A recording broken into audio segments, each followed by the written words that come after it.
एक समय था तब लोग आदिवासी कहने को तैयार नहीं थे। एक समय था लोग जय जोहार का विरोध करते थे और आज धीरे धीरे इतनी संख्या हो गई कि आज पूरे राजस्थान के अंदर जहां के आदिवासी हैं सबसे बड़ा उत्सव मना रहे हैं। यह आदिवासी दिवस सिर्फ आदिवासी को दिया गया। यह इसलिए दिया गया कि आज तक आदि अनादिकाल से जब इस धरती के अंदर इंसान के रूप में बस्तियां बनी तो पहले वासिंदा आदिवासी थे जिन्होंने आदिवासी बस्तियां बनाई।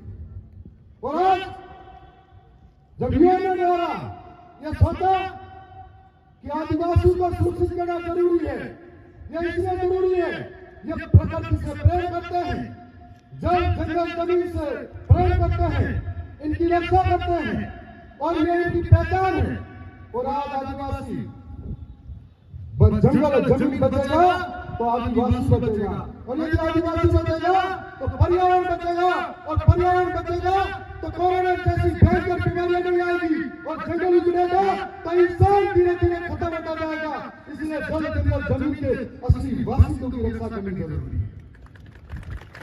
और इसे देखते हुए आज हमारी जो मूल पहचान है, मूल संस्कृति है, उसको बचाने की जरूरत है।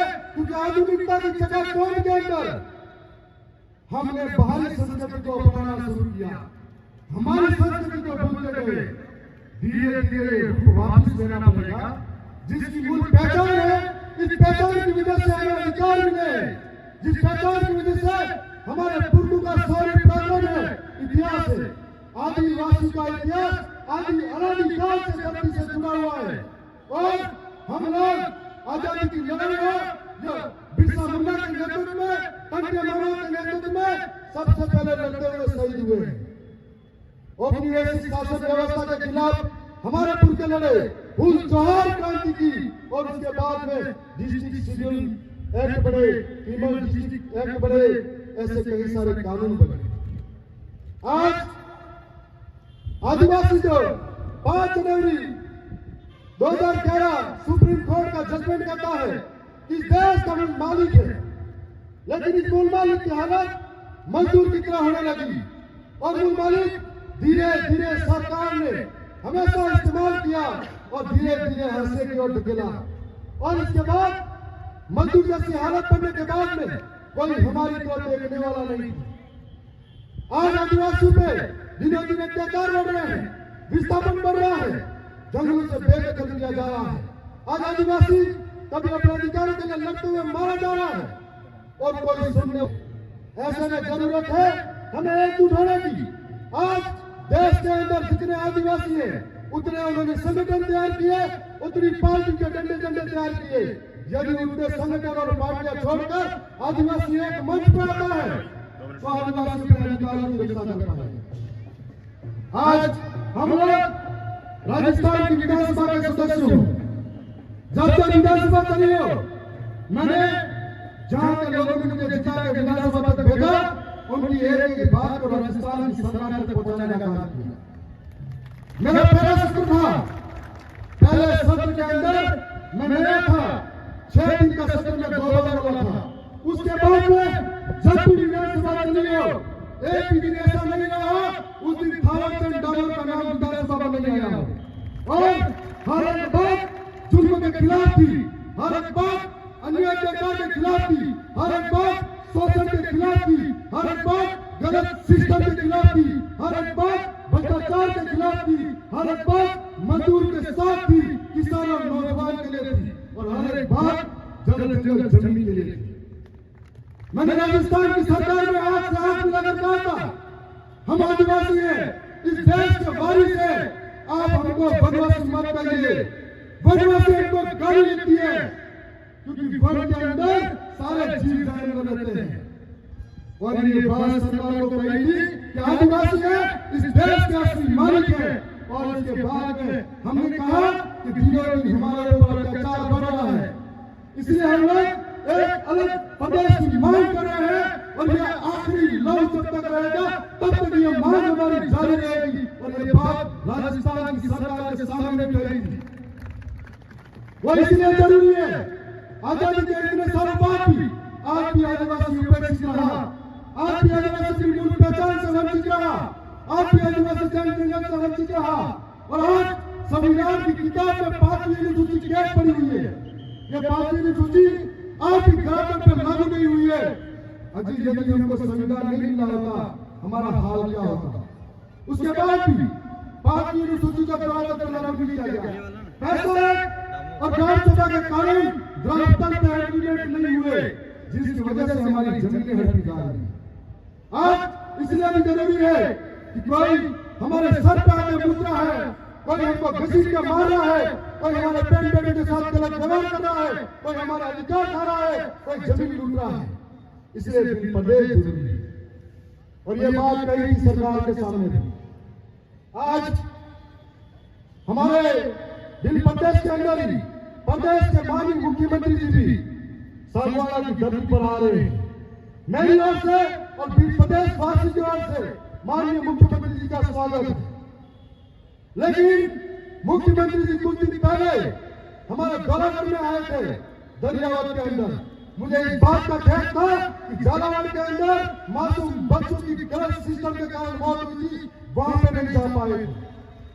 और जब अगर हमारे इलाके में आ रहे हैं तो मन में कई प्रश्न उठते हैं कि मुख्यमंत्री जी पिछली बार जब 9 अगस्त विश्व आदिवासी दिवस का कार्यक्रम था, पूरे प्रदेश के अंदर मनाया जा रहा था। यह आदिवासी ये भी आपके थे, आपने एक विश्व आदिवासी दिवस का हार्दिक बधाई का संदेश दिया था। और यह संदेश ऐसी क्या मजबूरी रही जो आधे घंटे के अंदर आपके ट्विटर और फेसबुक अकाउंट से हट जाता है। तब हमें लगता है कि आप इस बार गिरगिट भरकर रंग बदलते हुए आदिवासी को लुभाने आ रहे हो। आपसे कई सवाल हमारे हैं। आप प्रदेश के मुखिया हो और आदिवासी के लिए पृथक टीएडी विभाग बना हुआ है। और जब टीएडी विभाग बना है आदिवासी के उद्धार के लिए या पढ़ने वाले छात्र के उद्धार के लिए, यहाँ पर करोड़ों का बजट आता है। जब विधानसभा चली थी हमने आपसे सवाल किया था कि 1500 करोड़ रुपए का बजट आदिवासी के उत्थान के लिए दिया गया था। वो 1500 करोड़ का बजट कहाँ है? इन सवालों के जवाब इन आदिवासी को देना होगा। उसके बाद में आपने दोबारा विधानसभा चली, 1700 करोड़ बजट की बात कही। वो 1700 करोड़ का बजट कहाँ है? उसके बाद में सदन के अंदर लड़ाई लड़ी, उदयपुर जिला मुख्यालय जाकर फिर से लड़ाई लड़ी और अभी हमारी लड़ाई जारी है। हम लोग ये भी कहना चाहेंगे, आप हमारे इलाके के अंदर आए, माई बांध का पानी जालौर, सिरोही और अन्य इलाकों में ले जाना चाहते हो, झारखंड का पानी राजसमंद ले जाना चाहते हो। हम ये नहीं कहते कि प्रदेश का कोई भी व्यक्ति प्यासा मरे। हम चाहते हैं सबको पानी मिले, लेकिन नदी के किनारे बैठने वाला प्यासा नहीं रहना चाहिए। माई का पानी प्रतापगढ़ के इलाके में मिले, बांसवाड़ा के इलाके में मिले और हमारे डूंगरपुर के इलाके में मिले। झारखंड का पानी उसके नजदीक के जमोतर वालों को मिले और झारखंड का पानी प्रतापगढ़ के दरियावत में आ रहा है, एक बूंद कम नहीं होने देंगे। और जो जंगल से विस्थापित हो रहे हैं, बाहरी कंपनियां ला रहे हैं, आप सबको विश्वास दिला रहे हैं कि जब जब हम लोगों को सरकार के सामने अपने आप को झगड़ा पड़ा, थावर चंद डामोर सबसे पहले संघर्ष करने के लिए तैयार है, लहू के आखिरी कतरा तक तैयार है और एक इंच जमीन नहीं जवा दिया, एक कांगड़ा भी सरकार नहीं लेवा दिया। अपनी कोशिश में करें। आज आप वहां पर आ रहे हो, हमारे कई और सवाल हैं। क्या आप 5वीं अनुसूची पे क्या करना चाहते हो? हमारा सवाल यह है कि झालावाड़ के अंदर जो हादसा हुआ, आज हम सबके दिल दहला उठे थे। जो इंसान था उसके अंदर इंसानियत थी, वो हर एक शख्स रोया था। जब झालावाड़ की घटना के बाद में हमें मालूम है कि ट्राइबल इलाके के अंदर हर एक सरकारी संस्थान आज गिरने की हालात में है। आप यदि आदिवासी के हितैषी हो तो आज हमारे इलाके के लिए शिक्षा व्यवस्था में बेहतर घोषणा करो ताकि हमारे लोग बेहतर शिक्षा व्यवस्था कर सके। हमारे इलाके के अंदर आज शिक्षकों की कमी है, हमारे बच्चे पढ़ेंगे तो कहां पढ़ेंगे? इसके लिए आपकी क्या रणनीति है, ये हमें बताया जाए। आज एक और बात सामने आती है, कई बार प्रशासन सरकार की भाषा बोलता है। मैं प्रशासन के नुमाइंदों को कहना चाहता हूं कि कान खोल कर सुन लो। आने वाली जो 2028 में सरकार किसकी बनेगी, यही सबका बाप तय करेगा। और ये बाप तय करेगा तो आपको हमारे इशारों पे चलना पड़ेगा।